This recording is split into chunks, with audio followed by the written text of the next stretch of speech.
Chapter 19. Having finished her meal, Saber stretched her legs and started the song I Alone on a retro-digital jukebox, then returned to the table. As the 90s rock by the band Live echoed through the fairly vacant diner, the time agent saw wheels spinning in her colleague's head. If she spoke to him, it wouldn't matter, so she opted to watch the gray cloudburst outside pummel the window pane. When she had began eating, the stranger in the cobalt suit had, intermittently, ran outside for scans on his temporal watch, tried to estimate the threat of an alien civilization composed of stray animals and pestered strangers, some outside, some in the diner, about the glowing block, and weird, unfriendly people. "You've only eaten half of your fries," she observed. "They're not fries, they're chips." Mr. Blue was scrawling advanced geometrical patterns relating to perpetual populace growth, infestation analysis, and theory with a pink crayon on a child's whimsical Fun Times placemat. "Try to blend. Sound Cardifian," he stated. Saber dunked a French fry in ketchup, munching. "So says Detective Freakin' Smurf." The Time Lord said nothing, switched to a tan crayon, adjusted his azure tie, and scowled. "Nice spirals, Fibonacci." "I'm full, thanks." He stood abruptly and left the diner, rain outside pouring. Saber straightened. French fry halfway in her mouth, she set the fry down, her mouth still hanging open. "What?" The door closed behind the Time Lord with a friendly bell chime. Who's gonna pay for dinner?" Jenny Sparrow suddenly appeared, very interested from the window where, previously, she could be seen by the time-traveling pair dancing, ignoring them. Outside, the time agent found Mr. Blue wandering the boardwalk toward the block which seemed to be avoided and/or abandoned. The rain wasn't letting up. Of course, he didn't notice. She unfurled the umbrella over the both of them. "So, I thought you didn't have to eat." He didn't look up from his scans. "Who doesn't like chips?" "Fair enough." "Besides," he looked at her, "I didn't eat them. You did." Got me there. Note the anguishing guilt in my voice? I'm a big fan of carbonated corn syrup, sugar served over frozen water. Yeah, everybody likes soda too. What are you doing out here, Capaz Ilo Nek Orkvez Traveler? "Huh?" he said. "Purge's translation matrix is acting oddly." Saber scowled. Is that like your go-to indicator for everything alien? Is that your real spidey sense? Purge's multilingual capabilities? Mr. Blue absently dusted off his coat. "Just in case. It's helpful, you cheeky git. The locals seem to think the area youth have made the block hostile. Passively, but it's still hostility, mainly due to the fact that these people, whom live with this particular block, are unresponsive, not rude, not ignoring you. Bully for me, la-di-da-da. Fanciness. Nope. They act like others don't exist, as if they cannot perceive them. The kids started bugging the animals, nothing terribly cruel or awful, but the animals fought back." The time agent folded up the umbrella, the storm having subsided for now. The Time Lord walked slowly. "The youth, presumably, fought back, paid the consequences." Mr. Blue stared up at the gray storm clouds, which were bathed in an eerie orange glow due to the city's sodium streetlights. His eyes focused, squinting. "It returned to a lesser form. Correction, several lesser forms. Easier forms to—" What I can deduce from this is, they're very simple, small life forms, who have somehow become stranded here, trying to emulate larger life forms. "Could be." Mr. Blue scratched his platinum blonde goatee. To adapt? Yes, he waved dismissively. "Reasonable and obvious. I'm not sure I accept it. There must be something else going on here, however." Thunder in the background, moving on in darkness, out back to sea. "Alternatives?" Saber said nothing. The Time Lord nodded. "A valid logical guess. We'll work under that premise for time being." But you're not feeling it? "I am not. Not particularly. Upon Traveler's insistence that the pair should stay here tonight, sleep here, try it out, and Saber's requisite rolling of the eyes, the two booked a night at an inn near the plain sight hidden Torchwood entrance. It was adjacent to the block, as per Traveler's further insistence. As was the room, a family suite with 2 double beds. Saber was happy she still had Captain Jack's credit card. He still owed her, after all. Thanks for the meal, Harkness, Saber smiled to herself. After entrance with no luggage, the Time Lord opened the windows to get a look at the surrounding area. The rain had let up, yet the storm cloud hung over, looming, dark. Thunder beat out rhythmical at times. I wish I could regenerate, like you, over time. Mr. Blue turned to her. Where is that coming from? I've been around a while. Saber sat on the bed and sighed. The rain streaks from the orange and gray window made her look as if she was weeping for a moment. Mr. Blue knew better. I've been the same for centuries. It's a thrill to get out and do things in the cosmos, I think that's the only thing that keeps me going. I just have so much past to deal with. The Time Lord sat on the bed opposite her, taken aback by her straightforwardness, her openness about her feelings. He nodded. A question that is always quite profound for a High Lord is, what do you do about the past? How do you not have it inform your every waking moment, whether consciously or subconsciously? It's what ruins people's lives.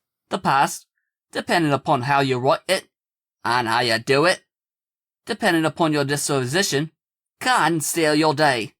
Mr. Blue turned off his temporal wrist device, placed it on the bedside table. It is one of the great menaces of all entities. Whom can feel?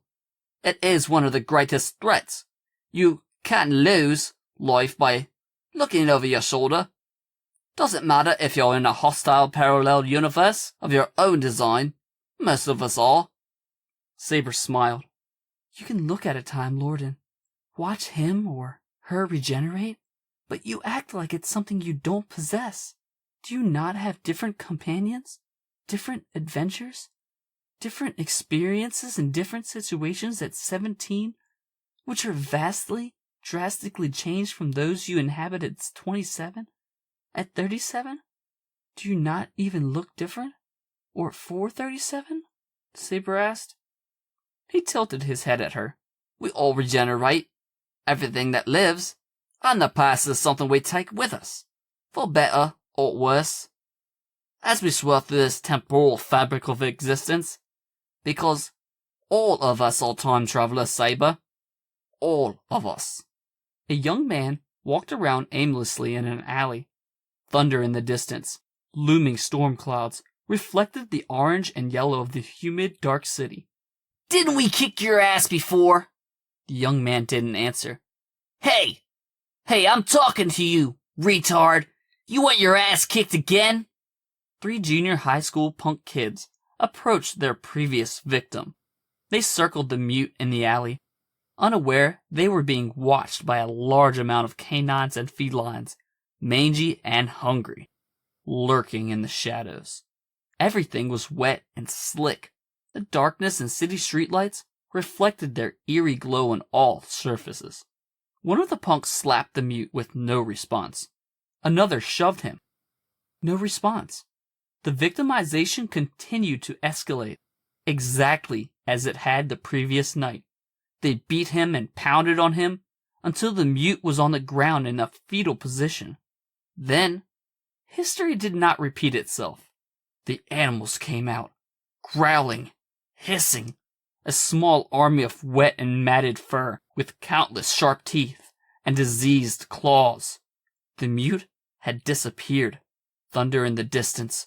The punks, obviously not smart, tried to push their way further into the alley. They were panicked, like trapped mice. Their escape route, when trying to flee the other way, had also been blocked off. No entry, no exit. Just a horde of rabid animals, starving, foaming at the mouth, angry and hungry, countless eyes, all reflecting red, thousands of them, a whole block of them.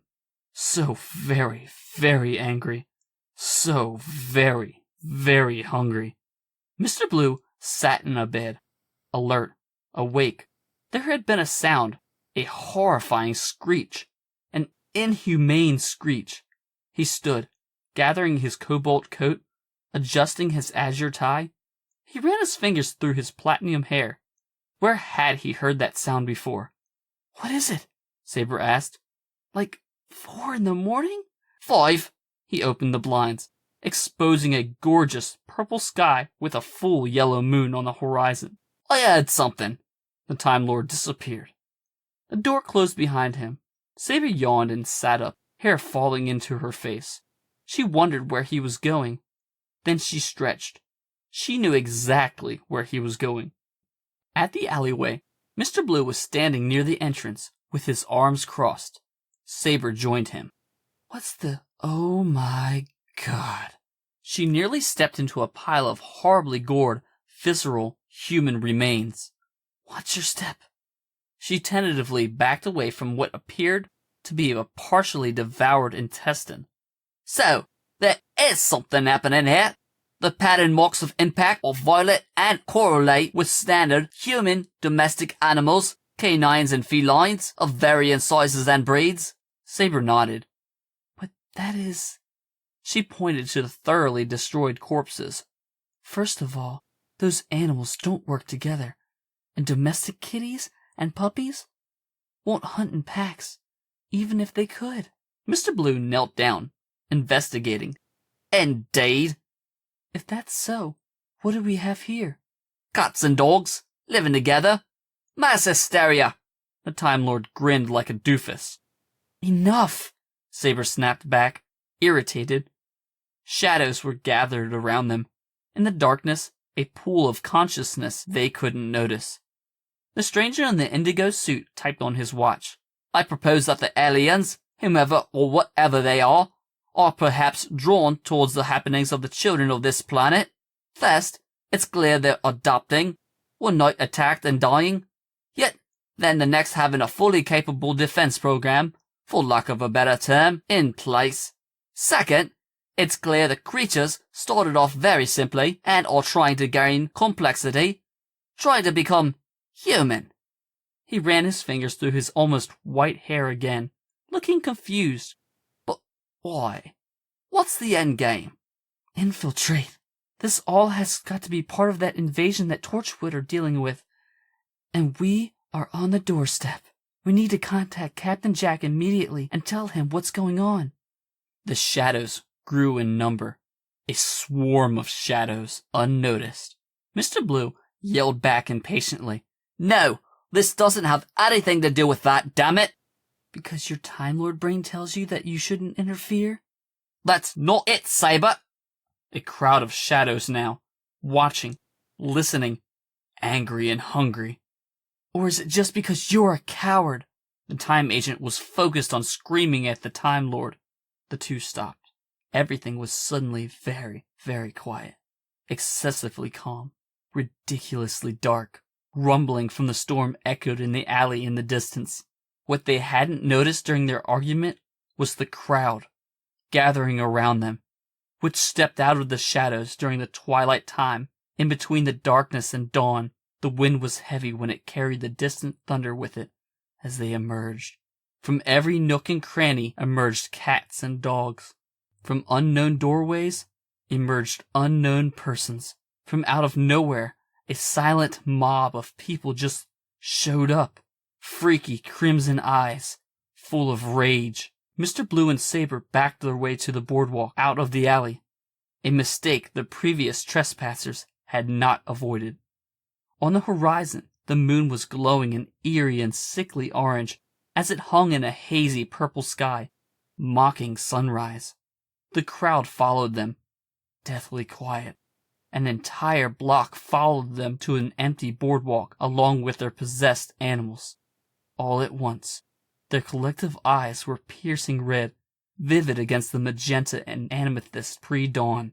The time travelers continued to back up as the thunder grew in intensity.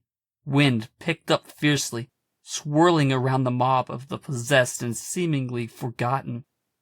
so angry. How many people did you say live on the block here? He asked. 50. Mr. Blue looked at her. You sure about that? Saber shook her head. I'm not sure I'm ready to stay and find. Run!